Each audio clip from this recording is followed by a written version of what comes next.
සතුන්ට දවසකට දෙවරක් ආහාර දෙනවා. ආහාර කවනවා. කොහොමද මේක ඉංග්‍රීසියෙන් ලියන්නේ? ආහාර දෙනවා ආහාර කවනවට අපි ඉංග්‍රීසියෙන් කියනවා ඔබ දන්නවා ෆීඩ්.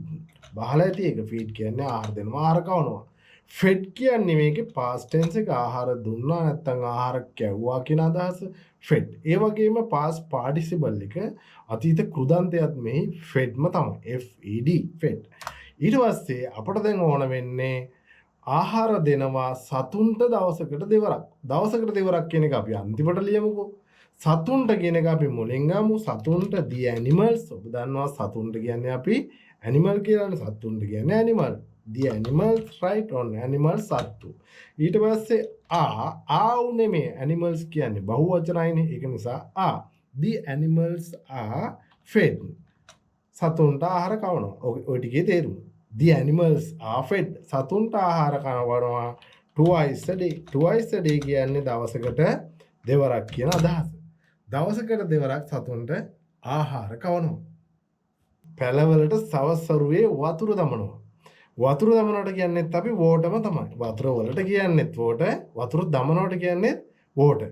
මේ past tense එක හරි past participle එක හරි ගත්තොත් water. ඔන්න ඉඩි එකතු කරගන්න පුළුවන්. water වතුර දැම්ම කියනකොටත් අපි කියනවා. ඉතින් පැලවලට වතුර දමනවා කියන අර්ථය දැන් කියන්නේ ගියාම සවස්වරුවේ කියලා අපි කාලය ලියමුකෝ. අගට එහෙමනම් අපි පැල කියලා කියන්නේ අපි දන්නවා plants කියලා ඔන්න. plants කියන්නේ පැල. the plants right? the plants පැල. එහෙමනම් මෙතන අපිට පේනවානේ බහුවචනයි කියලා මේකට දාගමු වෙනම් the plants are watered. watered right? the plants are watered in the evening. how's it? in the evening right? in the evening හවසට පැලවලට වතුර දමනවා. මෙහෙමයි ඒ වාක්‍යය කියන්නේ සරල වාක්‍යයක්. පාඩම් පළපුරුදු ගුරුවරු විසින් උගන්වනු ලැබේ. උගන්වනවට අපි කියන්නේ අපි දන්නවා teach. teach කියන්නේ උගන්වනවා. ඊට පස්සේ මේකේ ඉගෙනුවා නම් TAUGHT past tense ඉගෙනුවා. taught. taught ඉගෙනුවා. මේකේ past participle එකත් taughtම තමයි. teach taught. එතකොට මේ වාක්‍ය ලියන්න ගියාම පාඩම් කියලා මුලින්ම ලියා ගන්න පුළුවන් අපිට. පාඩම්නේ මුලින්ම තියෙන්නේ. පාඩම් පළපුරුදු ගුරුවරුන් විසින් උගන්වනු ලැබේ. පාඩම්. the lessons. lessons right? පාඩම්. ඒකත් අර වගේ බහුවචනයි. the lessons. එහෙමනම් අපිට මෙතනට ඉස් ගන්න බෑ. ඉස්සෙන්නේ ඒක වචන උනා නම් the lesson උනා නම් පාඩම උනා නම් ඔන්න අපිට ඉස් දාන්න පුළුවන්. මෙතනත් බහුවචනයි the lessons are. the lessons are taught. the lessons are taught. කවුරු විසින්ද ඔන්න මෙතන විසින් කතාවක් තියෙන නිසා මේ ගුරුවරුන් විසින් කියන නිසා අපි බයෙකුත් දාගන්නවා. the lessons are taught by නිකම් ගුරුවරු නෙමේ පළපුරුදු ගුරුවරු විසින්. experience ගුරුවරු විසින්. experience teachers by experienced teachers right? කොහොමද? the lessons are taught by experienced teachers. පාඩම් පළපුරුදු ගුරුවරුන් විසින් උගන්වනු ලැබේ. මෙහිදී පාඩම් කියන එක මුලින්ම අපි ලියාගත්තා මේ සිංහල ලියලා තියෙන විදිහටම. ඊට පස්සේ ආදාගෙන taught කියලා ලිව්වා. taught කියන්නේ teach කියන එකේ past participle එක. lessons are taught by experienced teachers. මෙම පොත බොහෝ සිසුන් විසින් කියවනු ලැබේ. කියවනවට කියන්නේ අපි read කියලා. read කියන්නේ කියවනවා කියන අර්ථය. read කියවනවා. මේකේ past tense එකත් read අකුරු එකයි. read කියන එකේ අකුරුම තමයි. එනකොට pronunciation එකේදී වෙනවා red වෙනවා. මේකේ past participle එකත් redම තමයි අපට ඕන වෙන්නේ. red කියන sound එක. red කියන શબ્දය තමයි අපට අවශ්‍ය වෙන්නේ. මෙම පොත බොහෝ සිසුන් විසින් කියවනු ලැබේ. කියවනු ලැබේ කිව්වහම දැන් අපි දන්නවා red කියන වචනේ අපි ගන්න වෙන්නේ READ.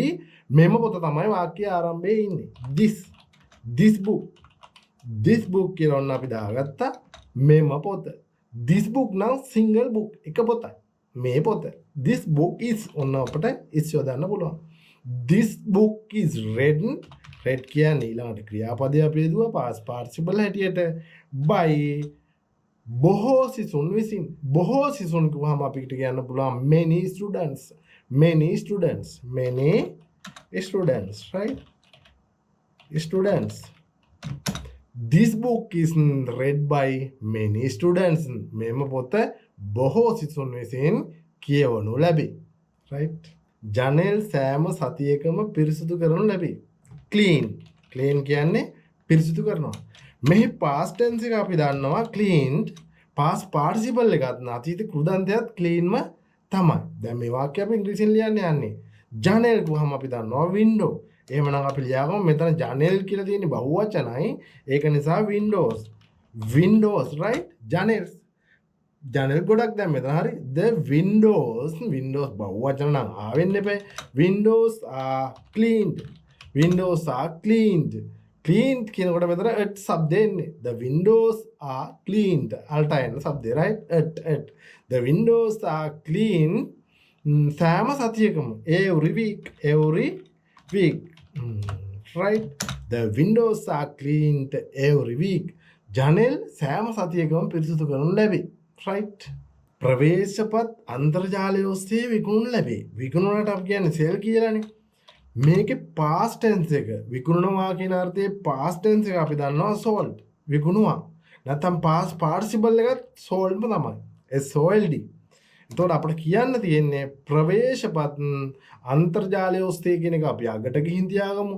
ප්‍රවේශපත් විකුණනවා කියලා ලියන්න වෙන්නේ. the tickets on tickets කියලා කියන්නේ ප්‍රවේශපත්. the tickets බහුවචනයි are sold online කියලා කියන්නේ අන්තර්ජාලයෙන්. the tickets are sold online. ප්‍රවේශපත් අන්තර්ජාලය ඔස්සේ විකිණෙනු ලැබේ. විකුණනවා. right? සියලුම කාර්යයන් નિયમિત වේලාවට අවසන් කරනු ලැබේ. අවසන් කරනවට අපි ඉංග්‍රීසියෙන් කියනවා complete කියලා. complete අවසන් කරනවා. මේ past tense එක අපි දන්නවා completed. past participle එකත් completed ම තමයි. completed. එතකොට අපිට කියන්න ඕන සියලුම කාර්යයන් નિયમિત වේලාවට අවසන් කරනු ලැබේ. අපි નિયમિત වේලාවට කියන කාලය අපි අගට ගිහිල්ලා තියනවා. ලියනවා નિયમિત වේලාවට කියන එක. දැන් ලියනවා සියලුම කාර්යයන්. all tasks කියලා කියන්නේ සියලුම කාර්යයන්. all tasks සියලුම කාර්යයන් are completed. දැන් හරි. සියලුම කාර්යයන් අවසන් කරනු ලැබේ කියන කොටස හරි. අවසන් කරනවා. සියලුම කාර්යයන් අවසන් කරනවා. on time નિયમિત වේලාවට. on time කියන්නේ નિયમિત වේලාවට කියන අර්ථය. මෙතනට අපිට ඉඳා ගන්න පුළුවන්. ඉඳෙමොත් වෙන්නේ all tasks are completed in time කියලා දාගත්තොත් වෙන්නේ අදහස අර નિયમિત වේලාවටත් කලින් කියන අර්ථය අපි බාර දෙනවා. අපි ඉවර කරනවා. ඒක නිසා මෙතනට එනවා ඔන්න on time. all tasks are completed on time. සියලුම කාර්යයන් નિયમિત වේලාවට අවසන් කරනු ලැබේ. right? වැරදි වහාම නිවැරදි කරනු ලැබේ. නිවැරදි කරනවට අපි කියනවා correct කරනවා කියලා. correct කියන්නේ නිවැරදි කරනවා. මෙහි past tense එක corrected. නිවැරදි කළා. past participle එකත් corrected ම තමයි. එතකොට මෙහි අපිට ලියන්න වෙන්නේ වැරදිනේ මුලින්. එහෙනම් mistakes වැරදි. mistakes බහුවචනයි. mistakes are corrected. වැරදි නිවැරදි කරනවා. mistakes are corrected. වහම කියන්නේ immediately අපි වැරදි නිවැරදි කරනවා. mistakes are corrected immediately. වැරදි වහාම නිවැරදි කරනු ලැබේ. right? නවක සිසුන් අගෝස්තු මාසයේදී බඳවා ගන්නු ලැබේ. බඳවා ගන්නවට අපි කියනවා enroll කියලා. බඳවා ගන්නවා. නවක සිසුන් කියලා අපි මොලෙන්ම ලියා ගන්න ඕනේ. එතකොට new students right? නවක සිසුන් new students are enroll right? enroll බඳවා ගන්නවා. නවක සිසුන් බඳවා ගන්නවා in August right? නවක සිසුන් බඳවා ගන්නවා අගෝස්තු මාසයේදී. new students are enrolled in August.